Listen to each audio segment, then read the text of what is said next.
اور وہ زیادہ اس گمان ہے کہ وہ 27ویں رمضان کی رات ہے جی۔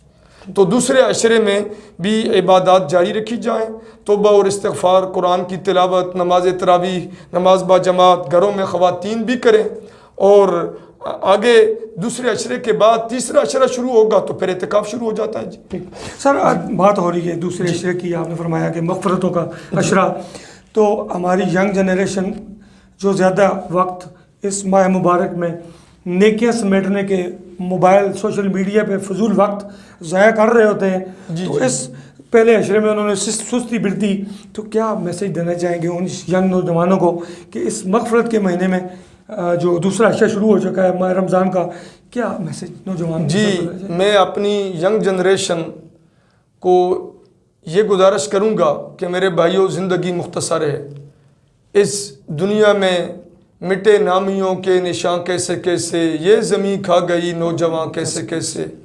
تو جوان ہیں اور اللہ کریم نے طاقت، ہمت، قوت عطا فرمائی ہوئی ہے، اپنی جوانی کے لمحات برباد نہ کریں، ضائع نہ کریں، گناہوں کی نظر نہ کریں، اللہ تعالیٰ کی نافرمانی میں نہ گزاریں، اپنے ماں باپ کی دل آزاری نہ کریں، لغویات، فضولیات اور بیہودہ کاموں میں، بے مقصد کاموں میں ادھر ادھر نہ گزاریں، دن کو روزہ رکھیں، رات کو عبادت کریں، توبہ اور استغفار کریں، مخلوق خدا کی خدمت کریں، اگر پھر بھی وقت بچ جائے، اپنے والدین کی خدمت کے بعد وقت بچ جائے تو معاشرے کے جو پسماندہ لوگ ہیں، غریب لوگ ہیں، مجبور و معذور لوگ ہیں، خدمت خلق کریں، اللہ تعالیٰ آپ کی جوانی میں برکتیں عطا فرمائے، اللہ تعالیٰ آپ کو صحت سے نوازے، اور اللہ تعالیٰ ماہ رمضان کی برکات سے مالا مال فرمائے۔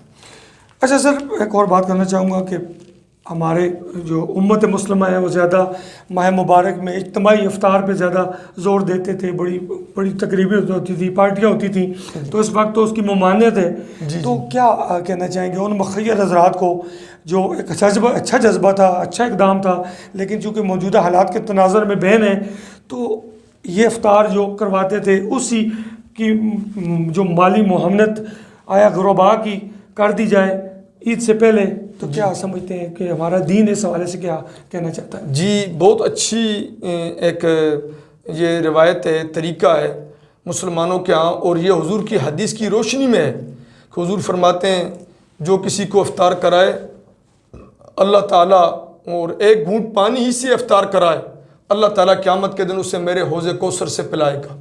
تو افطار، اور جو روزہ افطار کرائے اسے روزہ رکھنے والے کے برابر ثواب ملے گا۔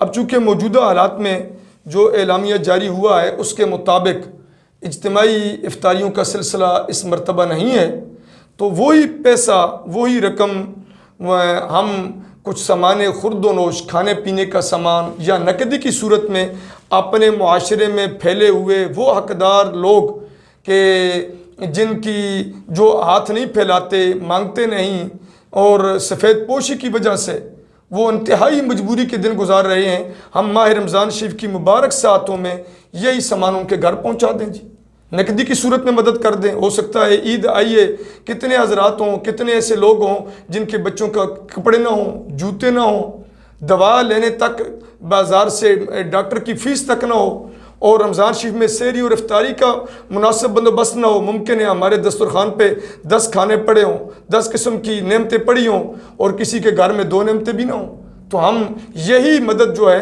اب بھی ہم کر سکتے ہیں، افطاری کروانا ہے تو میرے وہ بھائی جنہیں اللہ نے دیا ہوا ہے، مالی اعتبار سے مستحکم ہیں، مخیر ہیں، وہ کوشش کر کے اپنے دائیں بائیں وہی مالی صورت میں مدد کریں، انشاءاللہ افطار کا ثواب اللہ تعالیٰ انہیں عطا فرما دے گا۔ ٹھیک، اچھا مولانا صاحب، ماہ مبارک میں دیکھیں کہ سعودی عربیہ میں وبا کے باعث حج عمرہ پہ پابندی لگا دی گئی جی، تو کیا سمجھتے ہیں اس تناظر میں رب کریم ہم سے ناراض نہیں؟ تو اگر رب کریم ہم سے ناراض ہے تو کس انداز سے ہم ان کو راضی کریں؟ کیا میسیج فارورڈ کرنا چاہیں گے امت مسلمہ کے نام؟ جی، حالات تو واقعات جو پیش نظر ہیں جی، کہ پوری دنیا محصور ہو کے اور پابند ہو کے رہ گئی، لاک ڈاؤن پوری دنیا میں ہے جی، کیا اسلامی ملک، کیا دوسرے ممالک جی، ہمارا مرکز حرمین شریفین بھی اسی طرح بند ہیں، حج و عمرہ کا سلسلہ موقوف اور معطل ہے۔ یقیناً یہ ہمارے لیے باعث تشویش ہے. ہمیں اس پہ سخت دکھ ہے, افسوس ہے کہ ہم اتنی بڑی سعادت سے کیوں محروم ہیں. یقیناً توبہ کی ضرورت ہے, استغفار کی ضرورت ہے, اجتماعی استغفار کی ضرورت ہے. وہ علامہ صاحب نے فرمایا ہے, فطرت افراد سے اغماز بھی کرتی ہے, کبھی کرتی نہیں ملت کے گناہوں کو معاف. کہ فرد کے گناہ قابل معافی ہوتے ہیں, قوموں کے گناہ قابل معافی نہیں ہوتے. جب پوری قوم مجرم بن جائے, ہم رات دن اللہ تعالیٰ کی نافرمانیاں کریں, تو پھر یہ پکڑ تو آئے گی. مسجدیں بند ہوں گی, حرمین شریفین بند ہوں گے, حج اور عمرے بند ہو جائیں گے. تو توبہ کی ضرورت ہے, استغفار کی ضرورت ہے, اپنے رب کے حضور گڑ گڑانے اور سجدہ ریز ہونے کی ضرورت ہے, معافی مانگنے کی ضرورت ہے کہ اللہ تعالیٰ ہمیں اجتماعی معافی عطا فرمائے, کہ ہماری نمازیں اور قرآن کی تلاوت بھی جاری ہو جائے, حرمین شریفین کے حج اور عمروں کی سعادت بھی ہمیں نصیب ہو جائے. اچھا مولانا صاحب, ایک بات اور بھی ضرور میں آپ سے چاہوں گا کہ پوچھوں کہ ایک وقت تھا کہ پوری دنیا میں جو یہود و نصارہ ہیں, انہوں نے ہماری جو مسلمان بہنیں تھیں ان کے نقاب اتارے, ان کے اسکارف اتارے. تو آج دیکھ لیں وہی وبا جس سے وہ لوگ خود ہی اسکارف پہن رہے ہیں. تو آپ اس سلسلے کو کس نظر سے دیکھتے ہیں؟ ماشاء اللہ, بہت اچھا سوال کیا جناب نواز خان صاحب آپ نے. جی کیا بات ہے کہ ایک وقت تھا کہ اسکارف پر, نقاب پر پابندی لگائی گئی, بلکہ نوچے گئے اور اتارے گئے, اور مسلم بچیاں, خواتین چیختی رہ گئیں. حالانکہ اس دنیا میں کہتے ہیں کہ آزادی ہے, ہر ایک کو آزادی ہے. تو اگر جو لوگ نقاب نہیں پہنتے, جو خواتین نقاب نہیں پہنتی, شرعی پردہ نہیں کرتی, وہ آدھا لباس پہنیں, اپنے جسم کی نمائش کریں, ہم نے انہیں کبھی کچھ نہیں کہا. ان کی مرضی ہے, آزادی ہے, آزادی رائے ہے, وہ جو چاہیں کریں. اگر ان کی آزادی ہے, انہیں آزادی ہے, ان کا حق ہے, تو جو خواتین مسلمان نقاب پہننا چاہتی ہیں, شرعی پردہ کرنا چاہتی ہیں, ان کی آزادی کیوں سلب کی گئی؟ کیا یہ دورہ معیار کیوں ہے جی کہ یہود و نصارہ کے لیے اور ہے, مسلمانوں کے لیے اور ہے؟ تم آدھا لباس پہنو یا پورا اتار دو, ہم تمہیں کچھ نہیں کہہ سکتے. اس کے باوجود کہ ہمیں اعتراض ہے, مگر ہم زبان نہیں کھولتے اور کھول بھی نہیں سکتے. تو ہم اگر پورا لباس پہنے تو تمہیں کیوں اعتراض ہے؟ تو پھر اگر تم نے اعتراض کیا مسلمان بچیوں کے, انہوں نے اگر نقاب اتارے, نوچے, پردے انہیں نہیں کرنے دیا, تو ایسا وقت آیا, ایک وقت تھا کہ کہا گیا کہ جسم کو ڈانپو کہ ڈینگی وائرس آ گیا ہے.